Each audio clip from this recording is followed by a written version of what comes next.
AM 1450, FM 1033, KNSI's Ox in the afternoon. KNSI News Time 3:45, 15 now in front of 4 o'clock. Good afternoon. Joining us now is author of a new book, Vostok. It is Steve Alten, the New York Times best-selling author, and now joining us here on KNSI. Steve, welcome to Ox in the afternoon, sir. Thanks for having me. Well, look, I got to say, what caught my eye about this book is we have a local guy that was applying to go to Mars to be one of the first colonists on Mars, found out that he didn't get picked, and so kind of had that on my mind, and we were going to talk a little bit about that. Then I saw this email about this new book you've got out.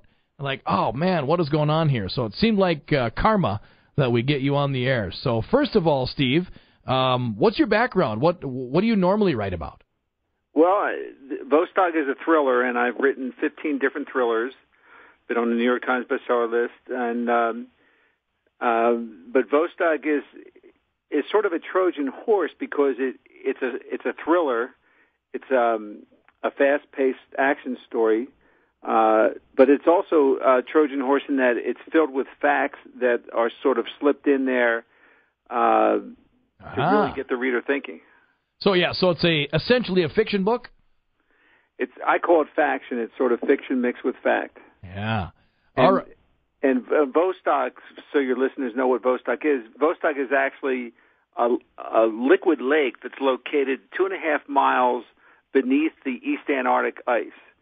And it's been untouched for more than 15 million years. The Russians have been trying to get down there, but without contaminating it, and they finally figured a way to get it in there. And so the story concerns three scientists aboard a 3-man submersible tethered to a laser that actually go 13,000 feet beneath the ice into this unexplored lake where Mesozoic life forms exist, and something even more fascinating, an extraterrestrial object that may be responsible for the evolution of modern man on Earth. Wow.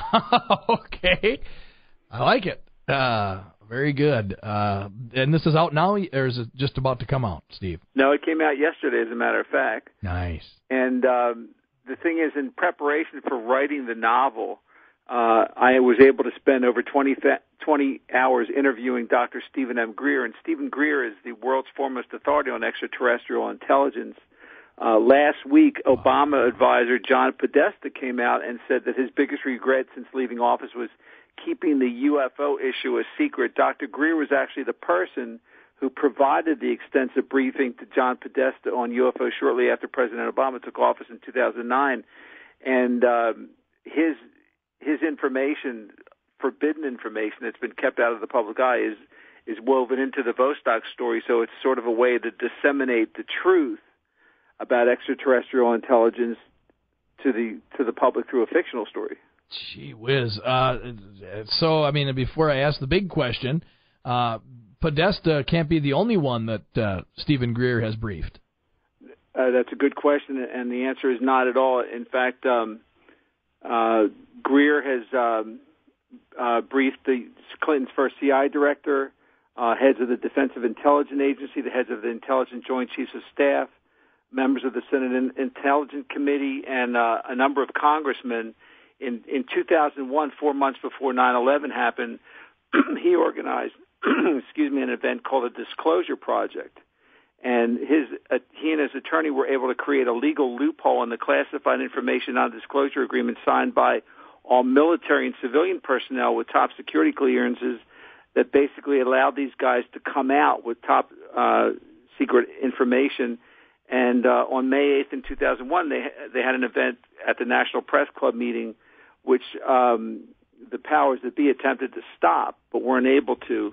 And you can actually go to YouTube and download the Disclosure Project and watch 2 hours of testimony that will just knock your socks off. How do we find this?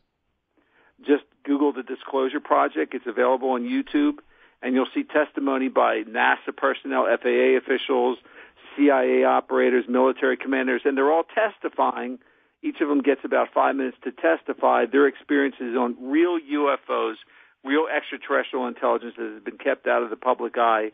And the reason it's been kept out of the public eye is because we have the technology for the last 5 decades to solve the energy crisis was something called zero-point energy, which draws energy literally out of the air.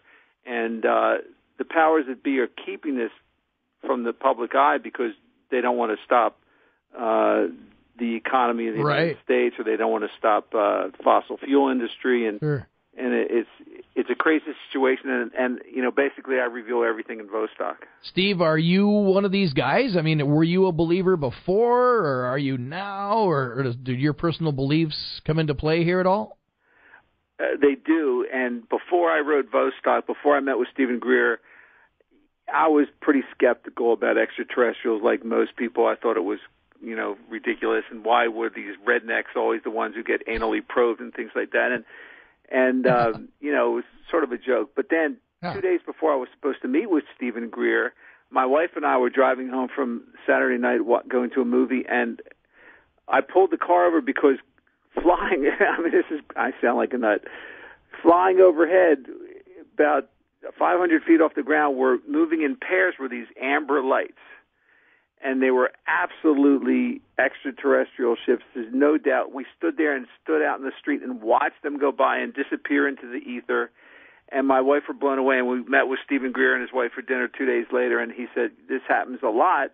It's all about consciousness. Communicating with extraterrestrials is all about consciousness. They're friendly. They're ambassadors. They want to communicate. And he actually has training called CE5 training, Close Encounter 5 training, where they create a circle and meditate and welcome in these extraterrestrials. And here's the most mind-boggling thing. I went to one of these retreats about 3 weeks ago, and on January 27th, on a Tuesday night at 9 o'clock in the evening, we were sitting out on the beach in Florida, and first one light and then the second light came over the ocean like two unbelievable suns, and they posted it. They took images of it. They filmed it with the special night vision cameras, and it's all there for everybody to see. And it was just unbelievable. So yeah, I'm an absolute believer in this. Boy, I could talk all day on this. Steve Alten with us, author, the new book Vostok out yesterday from Rebel Press, I believe. Yes, Steve. I've gone back and forth on this. I've always been fascinated by him, I think, just growing up in the 70s and Project Blue Book and all that sort of thing. But I've concluded, as I look at everything, that there's an overwhelming abundance of inconclusive evidence of UFOs existing. How do you respond to that? Well, the conclusive evidence is in Vostok. It's all documented, and what you have to realize is that, you know, people have been killed over this stuff. CIA Director William Colby years ago agreed to support Greer's investigation, and his body turned up in the Potomac River. So this is serious stuff. Mm-hmm. This, you know, and we've been tried. You know, the CIA and Black Ops agencies like it have done their best to convince the public that, you know, extraterrestrials, if you think about them, you talk about them, you're crazy. Silly, yeah. But this is all real stuff. Bill Clinton was reported to have that be one of his first questions when he became president, that he wanted to find out about UFOs. Any talk of that? Yeah, absolutely. It's in the book, and he was denied access. Presidents have been denied access since Eisenhower left office. They, you know, once Majestic 12 was set up to keep these things a secret, they basically excluded the president. The military-industrial complex controls all this information. There are secret bases that have incredible extraterrestrial technology that are listed in Vostok. Greer gave me all the information. I just put it right in there. I didn't care whose name I was naming. I don't care if I'm telling where the bodies are buried. It's all in there. Wow. Okay. And also something that's always fascinated me, and this is just kind of an aside, I guess, the Phoenix Triangles. Anybody talk about the, you know, the yes. That to me is the most conclusive evidence of so widespread people, but I don't know if that proves extraterrestrial. It just, I believe that something was sailing over the skies of Phoenix, obviously. That happened that was involved Stephen Greer directly. Greer is able to communicate with these extraterrestrials of many different species, basically through meditation and remote viewing, and he's incredible at it. He's been doing it for 30 years, and he asked for a big demonstration on he was meeting with some military officials in Phoenix, and so he basically meditated and requested something big, and that's what they got. Really? Wow.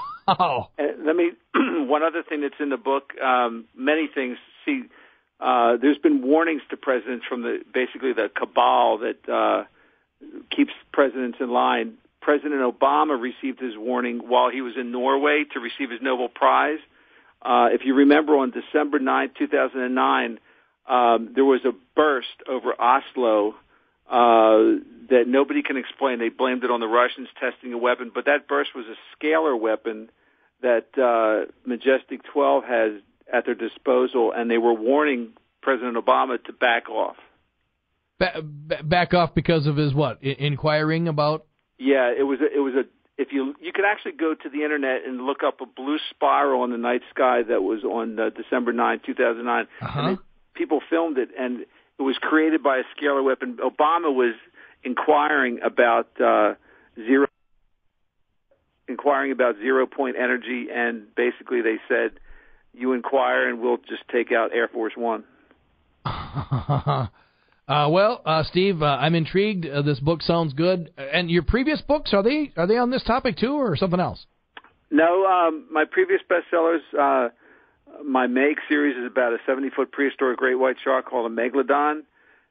Domain is about the Mayan calendar's doomsday prophecy. The Shell Game is about the next 9/11 event that gets us in a war with Iran, and so I've covered different gamuts. But this is just the most fascinating book I've ever worked on. Golly. All right, very good. We appreciate you joining us today, Steve, and good luck on book sales. Sounds very interesting, and I'm just curious, are they going to send a blue spiral or something to my house if I pick up the book and start reading it? No, you're covered. There are security concerns and things like that, but there's power in numbers, and the more people know about this stuff, the harder it is for them to keep this stuff bottled up. Because they've denied over 500 patents of free energy systems over the last 5 decades. They will not allow them to get patented, and the scientists who pursue them have been assassinated or bought off. Thousands more questions. We'll have to leave it at that. Hope to talk to you again, sir. Appreciate it. Steve Alten is his name. The book Vostok, available now from Rebel Press. Count me in. Fascinating. Really is. Oh, boy. That's a guy I could talk to all day long, but moving along. AM 1450, FM 103.3, KNSI's Ox in the Afternoon. By the way, that and all interviews, most anyway, from KNSI's Ox in the Afternoon are podcast for all eternity. Actually, we don't know. But as far as we know, yeah. KNSIRadio.com. Much like the state legislature, we're still debating how long to leave the data up on the Internet. But how long do we keep the data? When do we delete the interview? I've never heard of that. I've never heard of summoning UFOs, ever. I've watched a fair amount of documentaries and shows on this and been following the topic since I was born. Maybe I just haven't been paying attention, but... Yeah, the summoning thing is a little... That would explain it, why not everybody sees it. But there's something happened in Phoenix. I mean, there's no question about that. Yeah. But there's no evidence to me that it was extraterrestrial necessarily. Right. There you go. KNSI's Ox in the Afternoon. Good afternoon.